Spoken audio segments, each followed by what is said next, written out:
The war in Iraq. Everybody meet Gilgamesh. Gilgamesh was an ancient Sumerian king who ruled in what we now know is modern-day Iraq.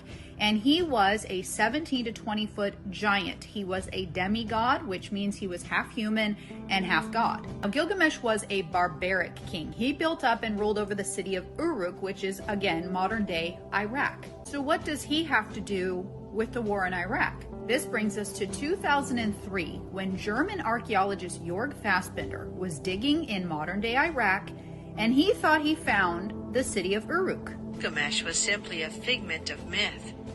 That was until Jörg Fassbinder and his team of archaeologists, using modern technology to look deep into the ground, discovered an entire ancient city beneath the desert, astonishingly laid out just as the city of Uruk, over which Gilgamesh had purportedly reigned, was described in the epic.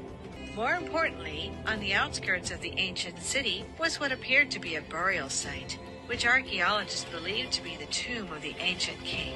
So Jörg goes to the authorities, tells them he thinks that he found the city of Uruk and possibly the tomb of Gilgamesh, and 5 months later, we invade Iraq. Now here's where it gets crazy, because not only did we invade Iraq immediately after his findings, our military builds a base directly over the ruins.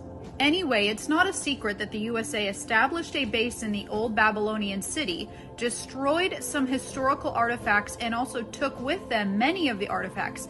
They constructed buildings and helicopter landing pads in the ancient city. It's not a secret that they were searching for something very important. This is where it gets crazy. Yeah. All the archaeological sites were then stopped in Iraq, so stop digging, you're out of here. And the U.S. military set up an encampment around the tomb site. But the locals around this encampment reported that the U.S. military were digging at night, taking things out of the ground and putting them onto trucks and driving them off. There were none. There were no weapons of mass destruction. And, something's wrong. It's a whole world of deceit. We're going into Iraq to get artifacts? Not to get anything but artifacts. That was the most important thing, they said. But which artifacts? I don't know. They just said artifacts. There were things in Iraq that were sold that we had to go get. Bush wanted those artifacts. It was very important.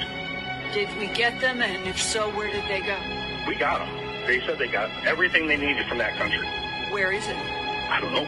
We have it. Saddam Hussein was building a massive reconstruction of Babylon near the ancient city. Was he trying to hide something huge? Is that why the US decided to invade Iraq so fast and acquire the ancient relic? If you go on the Department of State's website and type in Gilgamesh, you are actually brought to the formal request for the ancient tomb of Gilgamesh. They were requesting his body from the burial site. So when we invaded Iraq, we went in and just took it all, and we actually had to return it.